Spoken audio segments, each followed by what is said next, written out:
I got the bloodlust. Me too. I want to kill. Let's kill.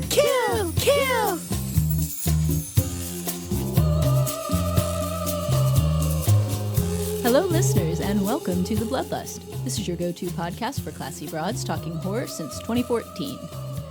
This is episode 269 of the program. Nice. Sorry. Yeah. I knew that one wasn't going to pass by without comment. Tonight we are discussing Presence by one Steven Soderbergh.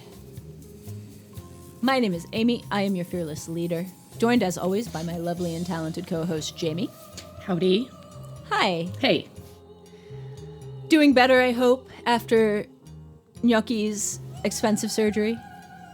Yes, I'm still recovering financially, but emotionally, I've all recovered. Yes, ready to go. Do you want to tell the listeners about your adventure? Well, sure. It all started when I made an appointment at a new cat groomer because he had some mats under his little pits that I couldn't get at. Pit mats, sure. Yeah, took them there, and within like half an hour they called me to say that they don't know what happened. It was a horrible accident, but they clipped him under, like, in his pit area, obviously, and that it looks like it'll need stitches. I was like, okay, no problem. Things happen. Every mother's nightmare. Sure, things happen. We go get him, take him in, and yes, he needed stitches. Luckily, the guy was very nice, very apologetic, paid for the whole thing. It wasn't an issue. Things happen. I get it. But that took place, and then it was maybe 6 days later, or a week. It doesn't matter. It's neither here nor there. Days later. Days.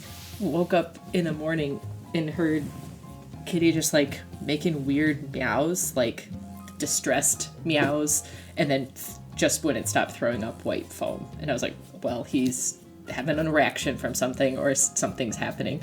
So took him to the emergency vet, knowing that it's gonna be so expensive, and then they go take him back for a test, and the vet comes in with the laptop, and she's like, well, I just gotta show you what we're working with here. She's like, he has an enormous amount of hair ties in his belly. And then, showed me the x-ray and was like, see all these things that look like worms? Those are hair ties. I was like, oh, all right.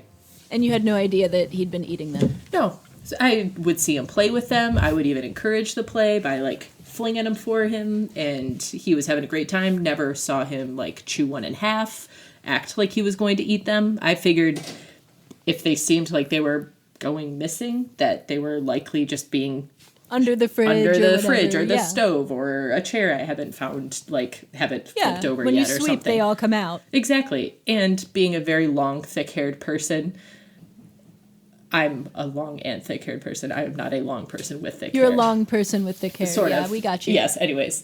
Being that, I have hair ties all over the place. I never thought anything of it. But now, after paying all of that, yes, it will be something that we're watching for going forward. But then poor little guy had to be in a cone for 2.5 weeks and have pills shoved down his throat twice a day for 2 weeks. But he's all back to normal now. Except he'll never have his favorite treat again, and that's sad. Yeah, no, he certainly won't. We're not doing that again. Stupid cat. So that happened. That did happen, yeah. We wish Gnocchi a speedy recovery. Yeah, me too. He's recovered, so he's good. It's cute seeing his little naked belly. The bank cat. It's precious. And these, you can't really even tell, but on his front paws, like his front arms, where they had to have an IV on one side the first time and then an IV on the others. So he's got these shaved little, like, circles. And he looks like he's just wearing fuzzy boots, and it's my favorite thing. We might just keep that look permanently. Why not?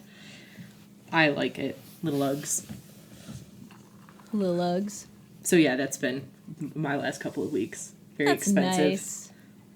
My pipes almost froze Ooh. in our cold weather. I had to run home and run my water because the toilet flushed and then did not fill, and the shower, nothing was coming out. Oof, just yikes. a trickle. So I ran my water for like an hour and it came back. But I was scared. Yeah, it got pretty cold up here. Pretty for cold a number of in days. Michigan. Yep. But today is beautiful, so Very nice and sunny. hopefully back to better, not so cold weather. Not so painful. Yeah, let's hope. Yeah. We also have a special guest here today. Sorry I took so long to introduce you. It's not like you couldn't have chimed in if you wanted to, but I can understand thinking that you couldn't. Friend of the pod, Chris, is here again to chime in. Hello, listeners. Hello, Chris. Hello. So, Jamie, have you considered using different hair ties that don't taste like cat food? Listen, I loved the cat food flavored ones. They were obviously the best for my hair. I liked the smell that it gave. Like, I'd get a whiff of it every so often during the day. They were nice, but I will change my ways if that's what's needed. If it's best for my boy.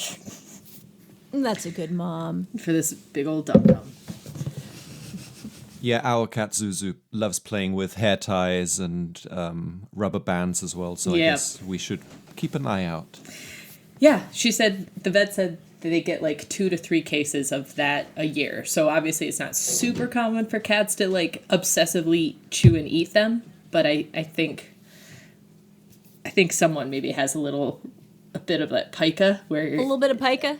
Yeah, where if it's something small and a certain kind of texture, like he's probably going to want to eat it. Yeah, you. Don't look at me. But yes, so we love our pets. We will do anything for those pets, even if that means... Thousands of dollars. Mm-hmm. Yeah. So, pet-related roundtable question. What's the most odd thing your pets eat? Oh, I've got that. Me too. Boss, very similar to Gnocchi, was really into rope. And he would always be shredding it. And I thought he was spitting out the rope, but he was not, or at least not totally, because one day we were sitting on the couch next to each other, and he started to kind of make the, and he sat up, and he threw up this reconstituted rope that was about, 7-8 inches long, and a couple inches nasty. around. And had the most disgusting smell I've ever smelled in my life, and I can't describe it to you.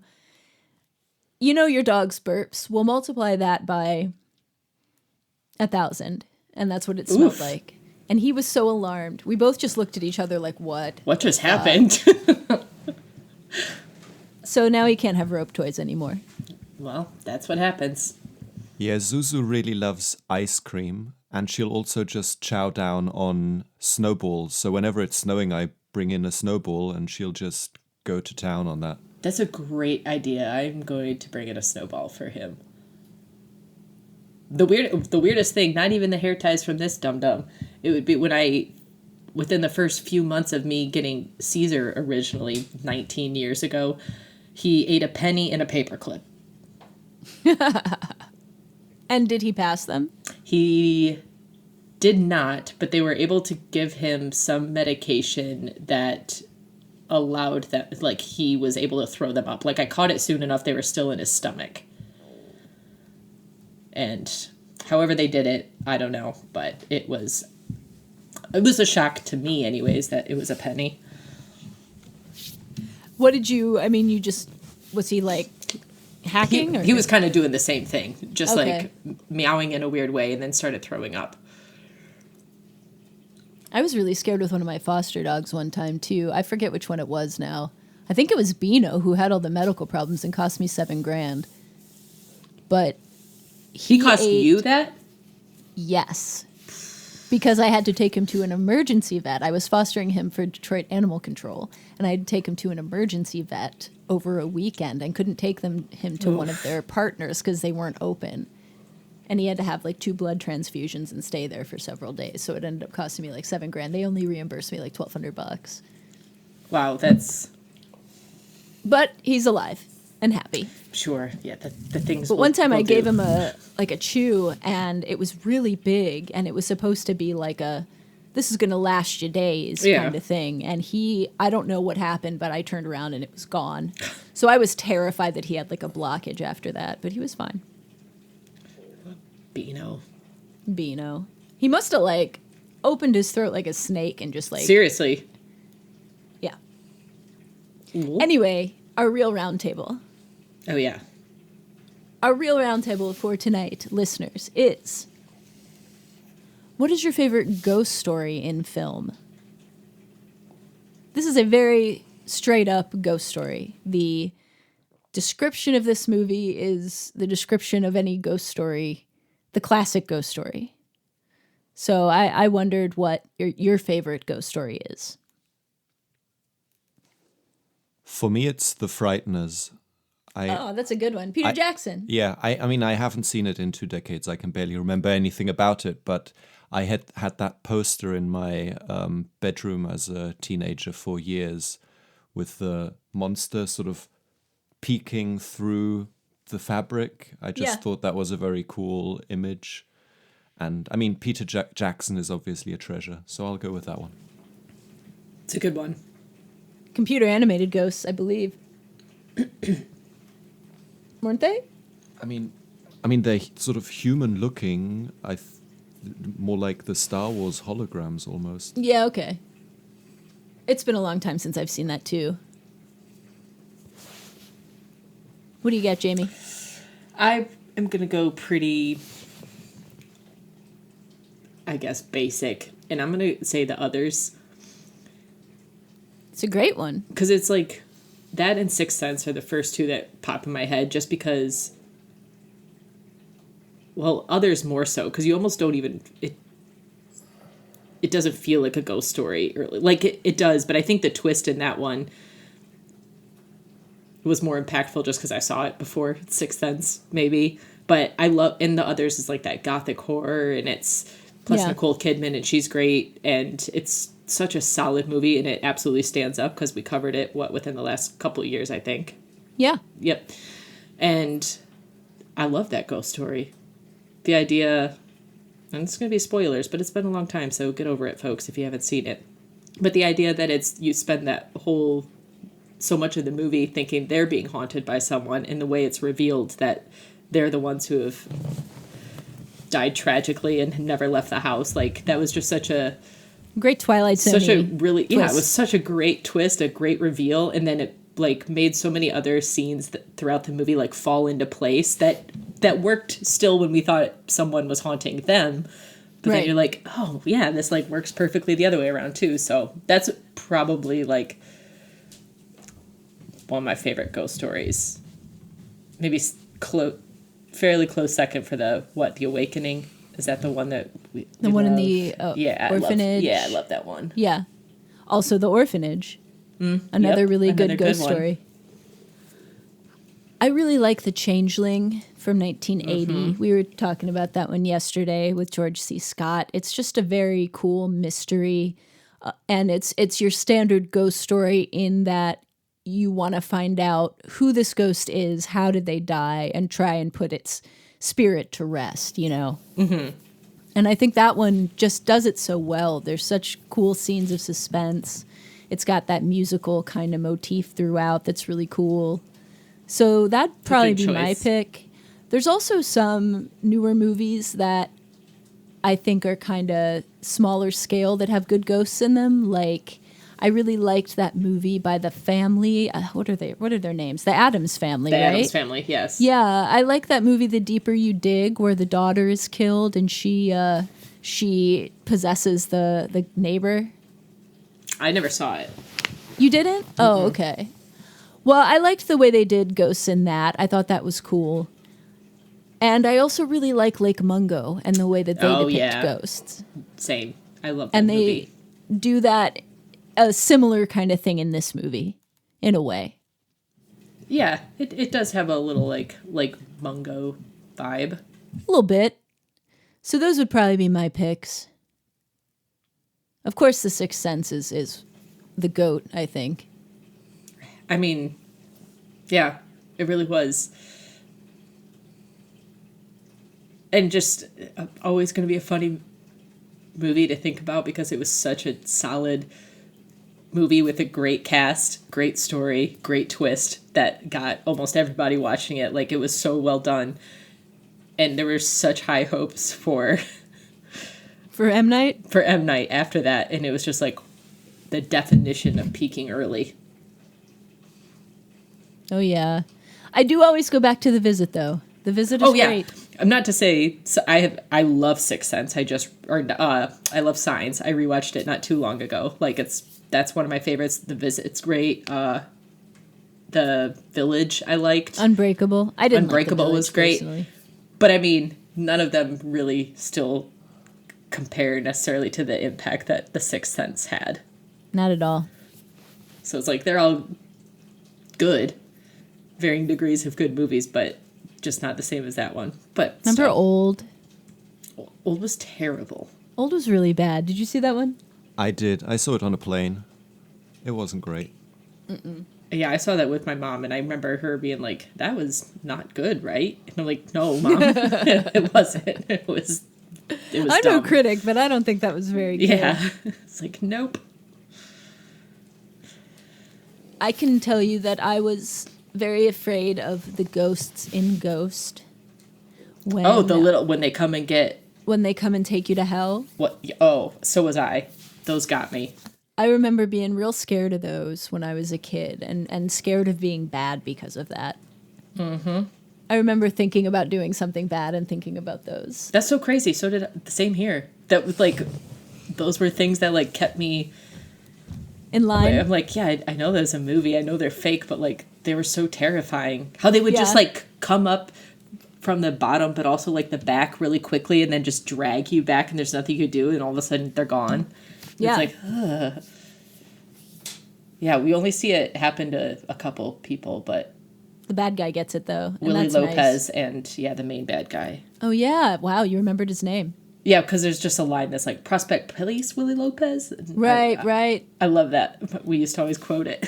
And what's her name? Molly? No. Whoopi Goldberg's character. Oh, She has a good name, doesn't she? she does. Ida May. Ida May. I'm pretty positive. It's Someone not will important. have to fact check me on that, but yeah. Yeah, listeners, let us know. Also, let us know what your favorite ghost story in film is. You know how to get in touch with us. Do chime in. Also, I'm sure we've done this question before, and I apologize. It's hard to come up with roundtable questions. Send us some. Doesn't even have to be horror related necessarily. You can ask us about weird things our pets have eaten. I was so close. It's Oda Mae Brown. Oda Mae. You did good. I'm impressed. I've seen that movie too many times. I wonder how Ghost holds up. Have you seen it recently? Well, yeah, within the past 5 years. And? Oh, I still liked it, but I'm Okay. a bad judge for that because it has a place, in my heart, and it's very Right. nostalgic. So I have emotional things tied to it just because I watched it so much when I was younger Yeah, fair enough. that I can't be a fair judge. All right, shall we? You want to get into the movie? Yeah, let's get into it. I'm hungry. Excuse me. What are you having for dinner? We're having Italian sausage and peppers and onions Sounds good. and a little homemade marinara sauce. Mm-hmm. Yeah. You having like lot of Sammy's? Making Sammy's out of them? Or are you doing... No, we're going to make some rice Okay, and put it okay. with rice. Very good. We made sushi today. Ooh, yum. I wasn't very good at rolling it. I feel like I did a better job before when I made it. It tasted delicious, though, and it looked great as well. Amy's see- selling herself short. Usually. Is that usually the case? Nothing wrong with being Midwest humble. No. That's what gets me through life. All right, Jamie, how about the stats for our presents, please? Sure. This movie is rated R. It has a runtime of 1 hour, 25 minutes. As Amy mentioned, it's directed by Steven Soderbergh. Written by David Koepp. Stars Lucy Liu, Chris Sullivan, and Callina Liang. It premiered at Sundance January 19th, 2024. Released in theaters January 24th, 2025. And currently on Rotten Tomatoes, which I don't give a shit about, but it is 87% fresh with critics and 54% fresh with audiences. Thank you. Yeah. So again, this is a very generic synopsis. You ready? Give it. Do A it. dysfunctional family moves into a new house and begins to suspect that it might be haunted. Dun dun dun. That is the setup. Further, the setup is this is a point of view movie. So we are seeing everything through the point of view of the ghost, the haunting. So it starts out in an empty home. The ghost is just going from room to room. And then here's the realtor, which is Julia Fox, who used to be married to Kanye West. No shit. Yeah. I think that's who that is. So the realtor comes in, gets ready, and then this new family shows up. And we're just the ghost. You know, the camera is the ghost. And we're following around this family, eavesdropping on them and getting into their business. Getting in there. There's Watching everything. A mom who is kind of a type A kind of person, might be into some shady business dealings that might be getting her in trouble. She definitely favors her son over her daughter. The dad is a very nice guy, maybe to a fault, and tries to favor the daughter to make up for the mom. The son is kind of a also type A, striving jock type guy. And the daughter is a disaffected loner type who has just lost one of her friends to a suspected overdose. And that's the family. That's them. So Steven Soderbergh, are you familiar with him, listeners? He has made lots of movies, some very popular ones. He made Sex, Lies, and Videotape. That came out in 1989 and was one of the movies that kind of kickstarted the indie film revolution of the 90s. He's made a lot of big movies like Aaron Brockovich, Traffic, Ocean's 11, Out of Sight. He's also made little experimental movies. This is one of his little movies. He has only made one movie before this that could be considered a horror movie, and that was Unsane, which came out, I don't know, man, like 8 years ago or something. Yeah, sounds right. And that was a psychological thriller about a stalker and a woman who people believed was crazy, and she got herself involuntarily committed. So David Koepp, the guy who wrote this, also a very big Hollywood guy. He wrote Jurassic Park. He wrote Death Becomes Her. He's done a couple of horror movies. Apartment Zero was his first movie. Just wrote Jurassic Park the movie, like adapted it to screenplay? Yes. Yeah, okay. Because Michael Crichton we all wrote know the Michael book. Crichton. Right. Yeah. Sure. He also made Stir of Echoes, that Kevin Bacon movie. Yeah. I never saw it. I did. It was heavily baconed. Perhaps too much. Another interesting thing about Steven Soderbergh is he often films, he shoots his movies and does the cinematography and edits them himself, but he does them under pseudonyms. And he did that in this case. So it's kind of cool to think about the cameraman / director being the ghost here and just running around and filming. But what did we think about Presence, guys? Speaking of the camera work, I really liked it. The first-person view, it seems like... I mean, you're basically seeing what the ghost is seeing the entire movie. And it's creepy and voyeuristic because the ghost is just kind of watching them. And Yep. I thought it was very effective. And I really, really loved the camera work. Just the very long, no-cut shots of the ghost wandering around the house, going up and down the stairs, going from scene to scene, while in the background you can still hear the family talking. I thought it was really effective, to the point where for a long time, at the beginning, I thought, oh, is this going to be just a single shot the entire movie? Right. I was almost just looking out for telltale signs of, oh, where are they cutting? But then obviously they did cut because it was a few days later or whatever it would have been. But I really liked it. I like it too. That's exactly what I was going to say, Chris, that it was like very unsettlingly like voyeuristic.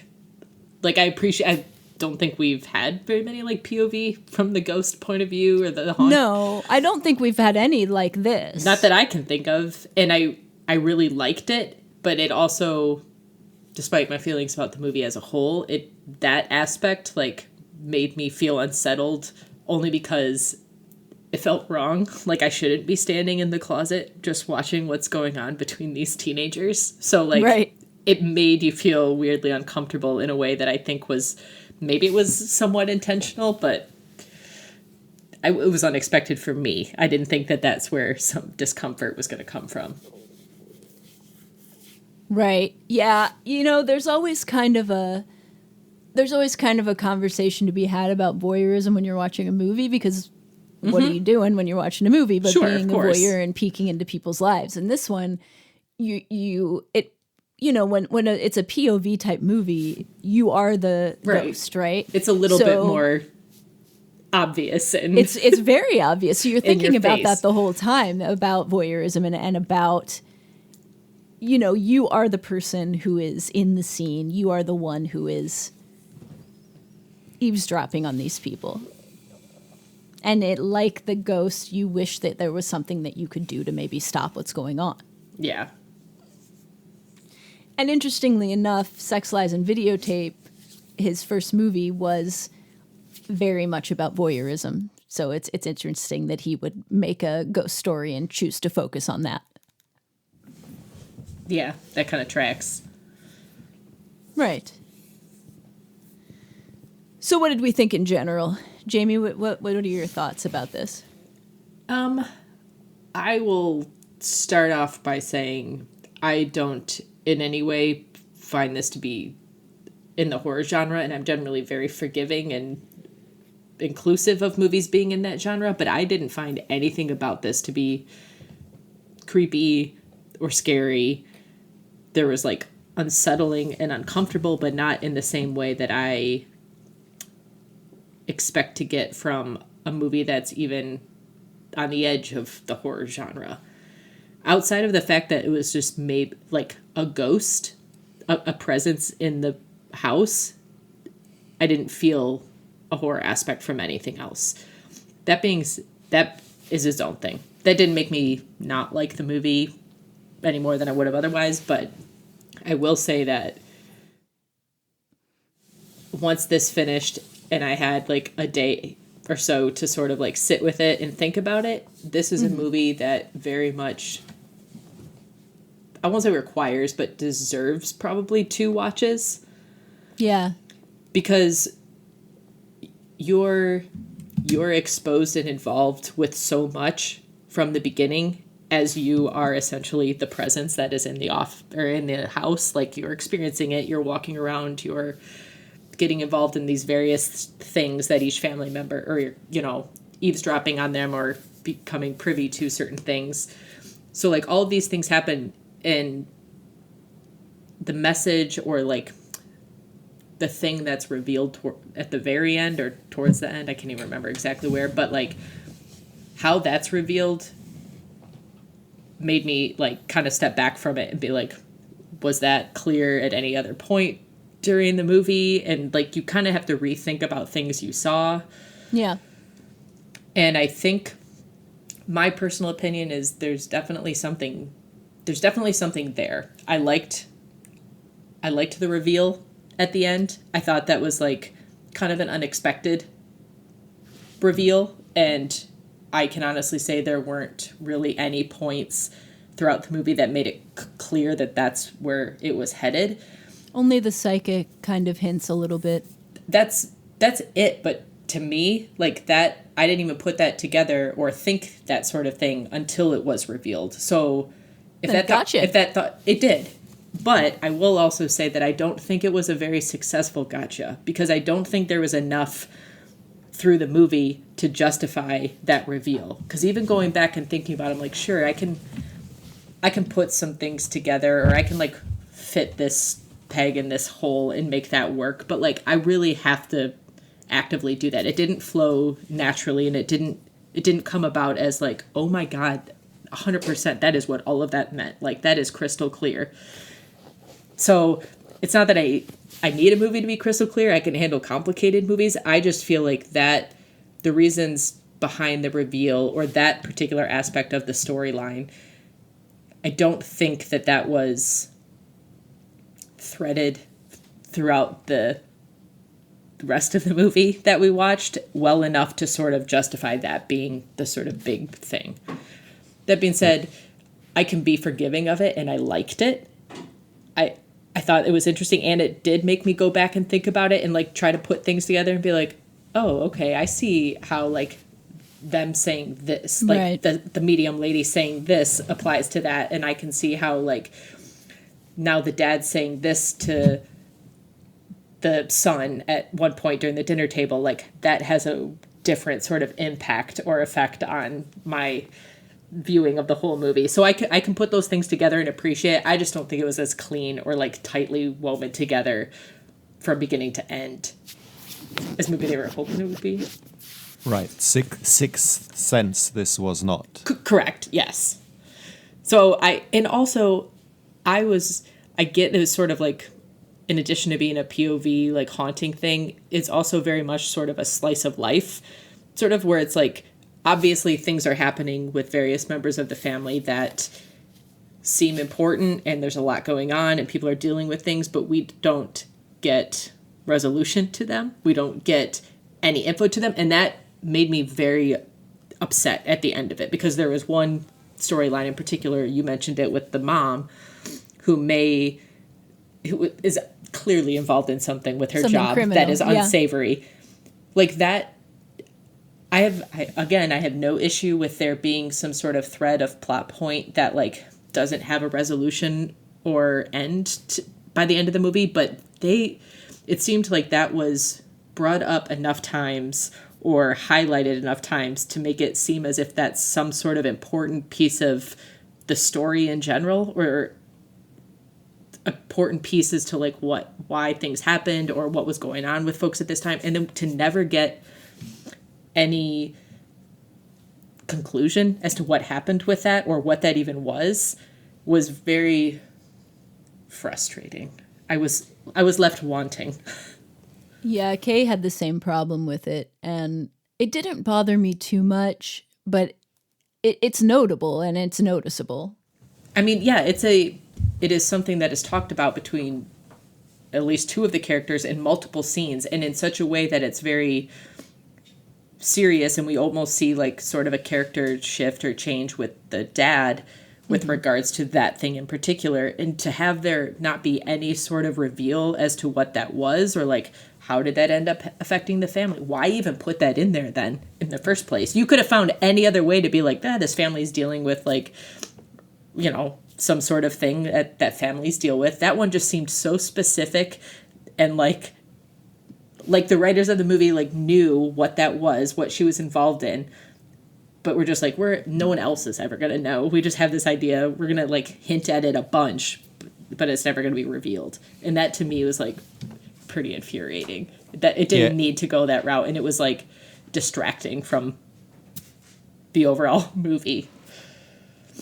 Yeah, I agree, especially because it kind of hints at something really interesting going on, and then there's very little payoff for that. Do you think it's intentional because you're just an eavesdropper, so you wouldn't get the whole story? I mean, I guess I kind of thought that earlier, but then maybe it's just a personal thing, but like then think of a different story. Like, please remember also that there's an audience of real live people who are watching your movie. And so when you invest so much time in an hour and 25-minute movie, so much of your character's time and scene building time devoted to that particular plot line, and have it not go anywhere or have any sort of like reveal as to what that was even about, we're left sexually frustrated.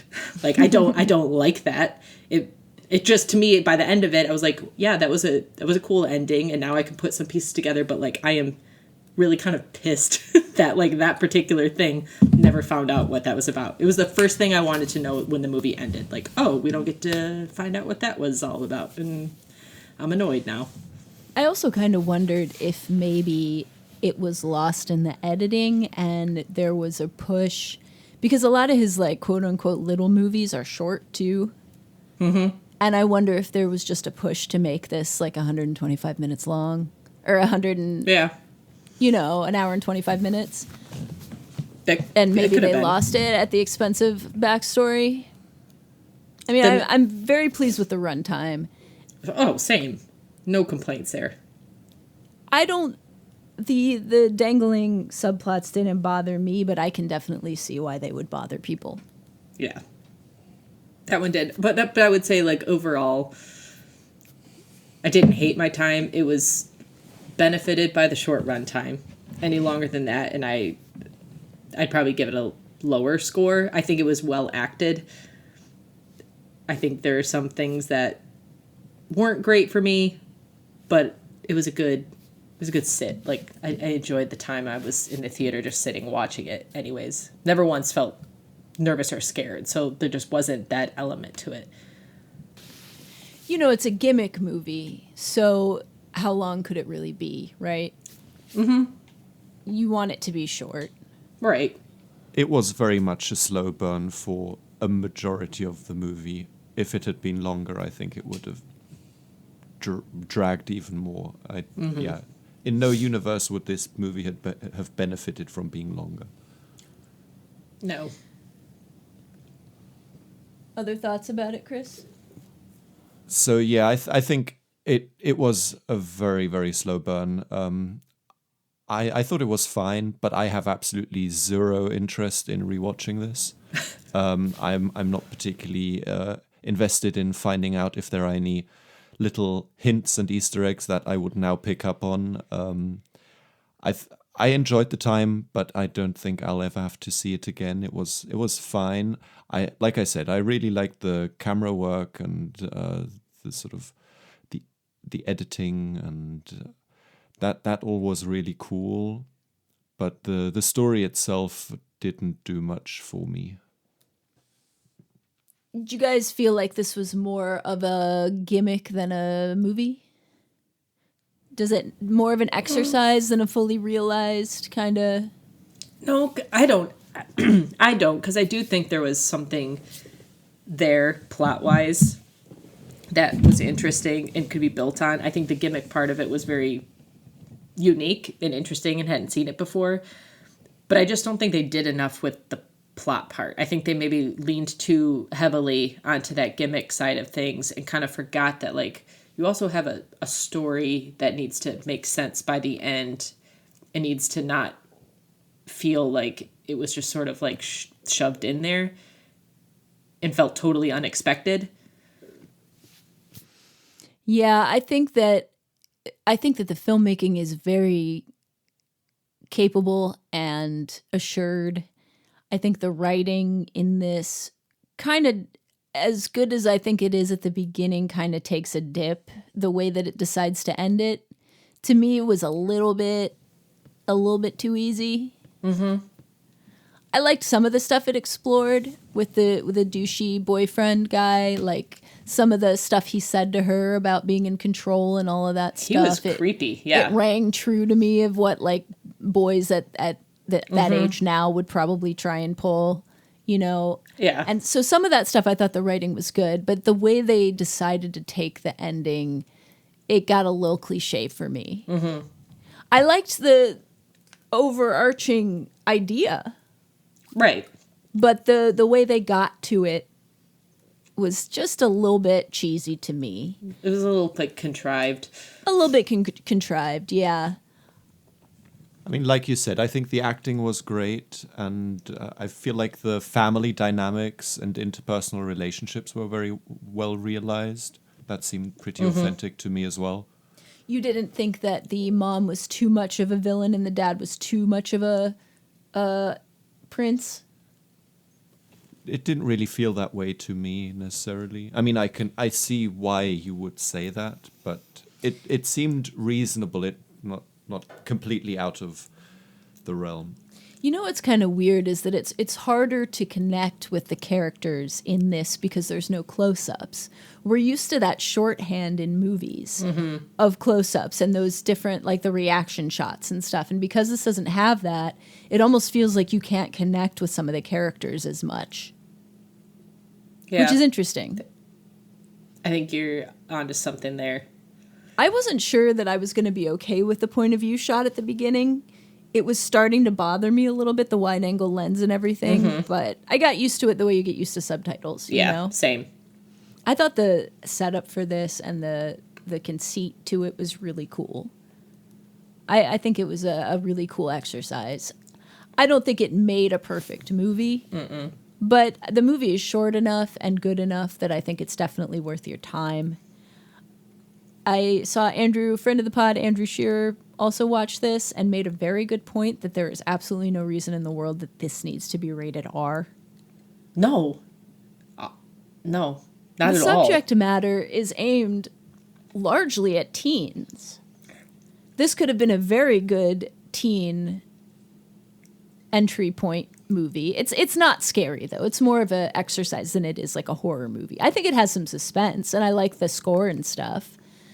But it's not scary. Jamie's right about that. No. But this absolutely could have been viewed by younger kids. Was it rated R just because of the one death scene and, like, the drugs? I don't know. I don't know if it's because there's a lot of fucks in it. There can only be a couple of fucks. Oh, that could be. But they could it absolutely didn't need to be that. Exactly. From the movie. Like the dad said, you're not even emphasizing anything anymore. It's not needed. Right. So I wish that this had been rated PG-13. Not that I'm certain that kids would have liked it, but I think that they might have.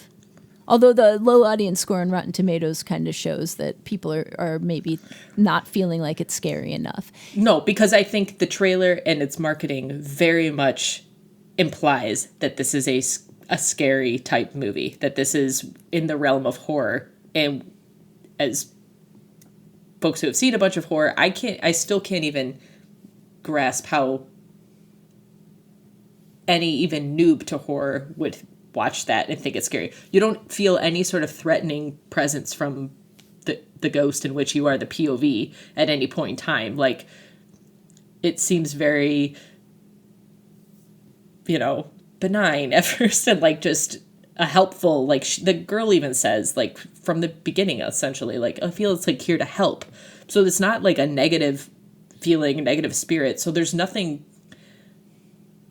outside of not knowing what the motives are. There's no reason to feel any tension or like nervousness in the beginning to me.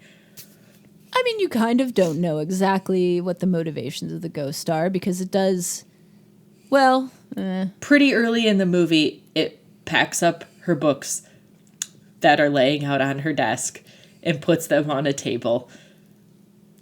An effect that I absolutely loved, and I was also really loved sad that they never used that again. No, that was a really cool scene. In particular, considering the ghost is trying to wake people up and get their attention by, I don't know, blowing on them or shaking, pulsating. Yeah. Why not just drop a book on them? Right, you've already shown you can do that. Why are we doing this new move? Right, and why not do that in the bedroom? You destroyed a bedroom. If you're trying to wake someone up, knock shit off the counter. Or if you're trying to throw something. Stop someone from doing something else. Yeah, throw something at someone. Right. Push them. Right. So it had it I don't know. It wasn't a total win for me, but it wasn't terrible. It had aspects. I love the house. Beautiful house. Obsessed with the house. Yeah. I mean, it's a narrow staircase, but whatever. I don't even care. The way that staircase walks up and like goes to the right where her bedroom is, and then straight forward for the other bedrooms, and like that probably hand carved wooden railing and that old fireplace. Like, oh, that's That's architecture porn right there. That was a really pretty house. It was very pretty. I would have bought it anyway. And even just the kitchen essentially being the only updated or revamped room. It's the only thing you need to update. Well, the bathrooms too. But I that's all liked her ever bathroom. wanna- We only get to see really like the girls' bathroom, and her bathroom was really cute. But that Yeah, it kitchen was. remodeled very nicely. Very nicely. That's the best thing I, don't have know. to say about it. Is a great house. I think that they did a nice job giving us info about the characters in clever ways. You know, just stuff about the family dynamic, the fact that they only ate takeout. You know, they showed us a lot that gave us a good idea of who the people were. I just think it was very capably done. It needed a punchier ending of a punchier climax, I guess. But Agreed. I really like a movie with a conceit like this. I like a gimmick movie, especially when it's something to do with the filmmaking or the filming, because I think it gives you something to look. It makes you look closer, you know. And this one, you get to think about like why is the camera looking this close, or why is the camera far away and the family's in another room. It just makes you pay more attention, and I like that. I think that's fun. And I like Steven Soderbergh because he's always trying different things and trying to... It's like he imposes little restrictions on himself to try and be more creative, and I really like that. I appreciate that. I also really liked how the ghost was clearly confined to the house. So any scene when someone would leave the house and the ghost would kind of follow up to the door and then try and eavesdrop through the window and through the door. I thought that was really effective. And one thing that sort of, because it's a point of view movie, you know the cameraman is always there. And for the whole movie, it's like, okay, mirrors are clearly avoided and the angles on windows are chosen so that no one needs to do any heavy editing afterwards. Right. Up until the very end, where they're using that. And I thought that was kind of neat. And I like the fact that the ghost is freed at the end and leaves the house. And that's kind of nice closure. It made for a good ending, I thought, too. Yeah, wasn't terrible. So what do we rate this? And to whom do we recommend it if we recommend it? I'd probably rate this a 3, 2.5 or 3. I don't know. And I would probably recommend it to a casual horror fan or a fan of like family dramas or psychological thriller types. A light psychological thriller. Yeah, I'd second all of that. I'd give it 3 stars, and I think anyone into family dynamic and light psychological thriller might find enjoyable. It's like smooth jazz. Light psychological thrillers. Yes. Yep. I rate this a 4. I enjoyed it more than you guys. And I would say it doesn't necessarily have to be a horror fan movie. I think don't go into it expecting it to be scary. Horror fans might appreciate this. It also might just be appreciated by a casual movie fan. I think people who enjoy movies with, you know, technical skill involved in them, all movies, of course, have technical skill involved, but people who enjoy the more technical aspects of movie making and who are interested in that kind of stuff would probably like this because of the gimmick and True. to see how well put together it is. Because I do think, you know, just whether or not you have a desire to go back and watch it, I think that it does. I think that it would hold up. And I think that it would be interesting to go back and watch it to see how it holds up. Yeah. That's true. I don't know. It's one that like I wouldn't be opposed to watching again, but like I don't really particularly have any desire to. I should also mention this other movie. It's a low budget movie, very low budget, called I Am a Ghost, and I think it's on Prime now. And it's a similar-ish kind of idea to this. The setup for that one is it's this woman who is going about her day, or it's almost similar to the others too in a way, where this woman is just going about her day and you see her perform her daily routines and something is like trying to contact her. And as the movie goes on, we find out that she's a ghost. She's stuck in this repetitive day that she's living over and over again. And there's this psychic that is trying to get her freed. Oh, that's It's a cool fun. movie. Very low budget, but very creative and kind of made me think of this. But anyway, I think we should get into some spoilers and talk about the ending of this because it does have kind of an interesting ending that we should talk about. Yeah. So, what's her name? Chloe, the daughter. Mm-hmm. She has a friend who has just died, and someone else at their school died too. And coincidentally, the brother, Tyler, his new friend at this school, Ryan. starts to start hooking up with Chloe. And we find out that he has been responsible for these other two girls' deaths.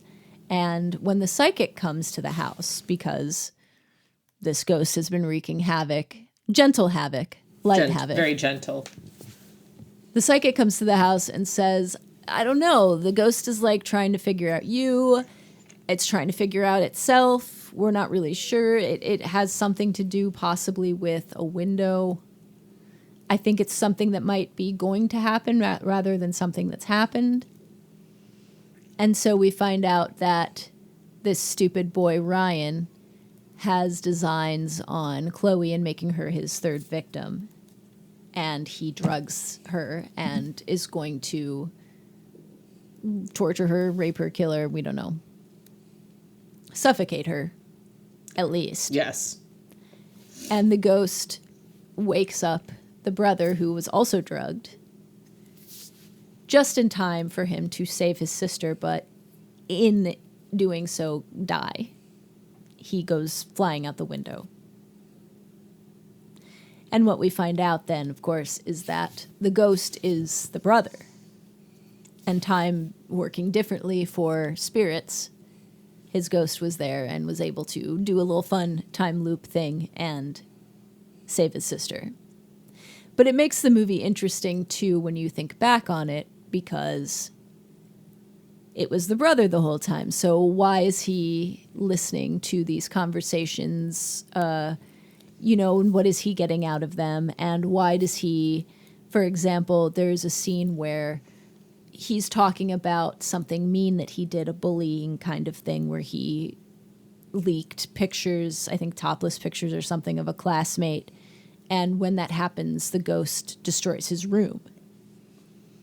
And so it makes it interesting in retrospect, once we know that it was him, was he feeling shame, and it just puts a whole different cast on the rest of the movie. Mm-hmm. So I think it makes it really cool. And gives it a kind of a Lake Mungo vibe, too, which is the ghost from Lake Mungo being the ghost of the girl haunting herself. And the comment from the medium when she came in the house and she's like, some presences, when they like come back, they don't experience time like you or I do. Like past and present are interwoven and they can seem the exact same. So that's what I was saying. Like once you realize what's happening at the end, that sort of comment makes more sense, because then you're like, okay, well, why would he be coming back witnessing the same things? Then this event happens, then like the mom sees him in the mirror at the end, like all those things sort of had to line up, but you really had to sort of put it together in your head once you made that connection. But I liked how that was, she didn't say much, the medium, she didn't have a ton of lines in the movie, but that one in particular really helped to at least explain like why we were even seeing things the way we were, and why like a presence was coming back in time, but also like still kind of functioning in present time, like because they are just sort of meshed. Right. There is a lot of misdirection just by by the fact that Chloe is convinced that it is her old Yeah, girlfriend. right. And one can easily assume that that is the case because we see them the presence being protective of Chloe and keeping her, at least safe at the beginning from Ryan. And we see her, like, witnessing certain things where, like, you see a lot of shots of the dad favoring the daughter, and then it makes it clear that the mom has a weird thing with her son. Like, borderline uncomfortable. That was a very uncomfortable scene. I didn't know what to make of that one. Yeah, I was like, I would like to leave this room. I don't want to be in here. Though even at the time, because Chloe was so convinced it was her girlfriend or her old friend, I was a little confused as to why that spirit would be sort of stuck in this house in Right. particular, Right. where she'd never been. That's why I didn't think it was her. No, I just figured, like, oh, there's maybe a chance they'll reveal something that, like, she had something of hers that, like, she took with her and Nadia knew she was going to the house. Like, who knows? But that made less sense than what it ended up being, even though I think they could have done a little better with that reveal and Having it be a part of the creepy plot. date rapey boy,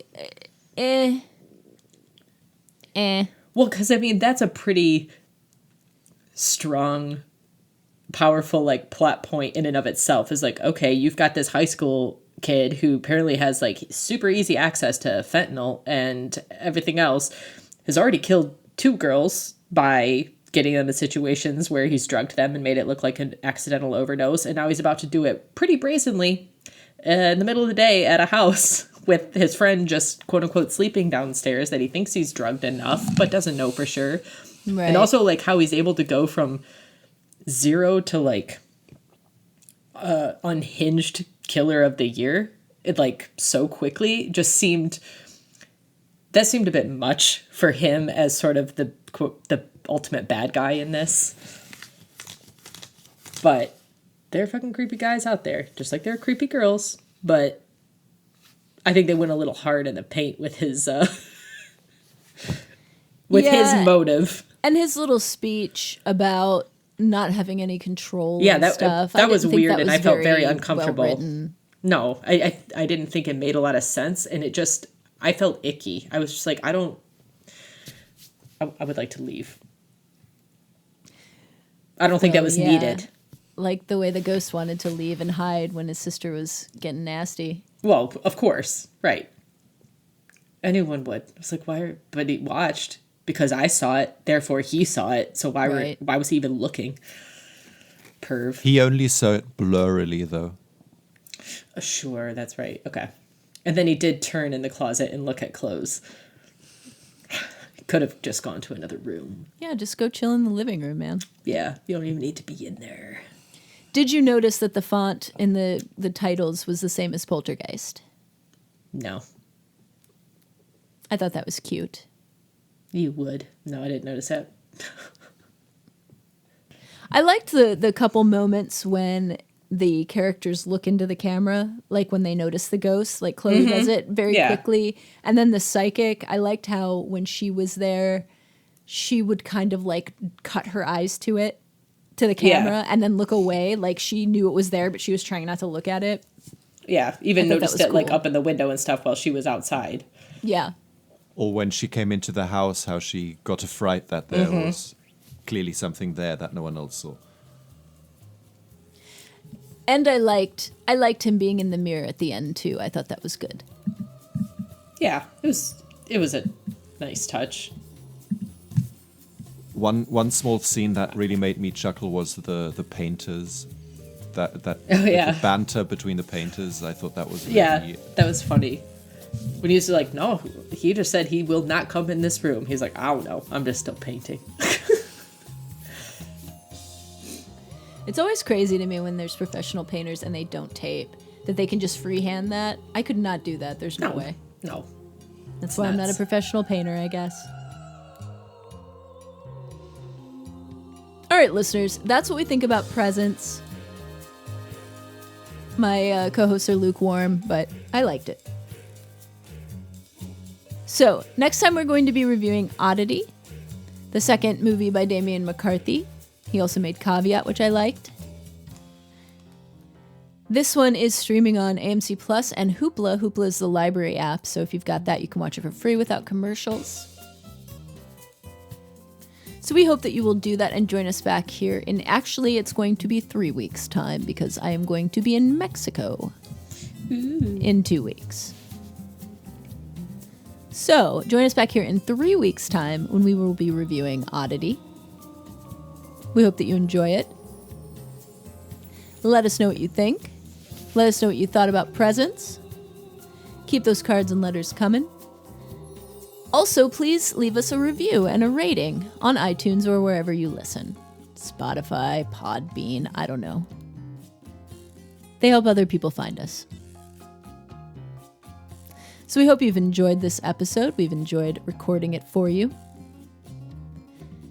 Chris, thank you for joining us. Thanks for having me again. Always a pleasure.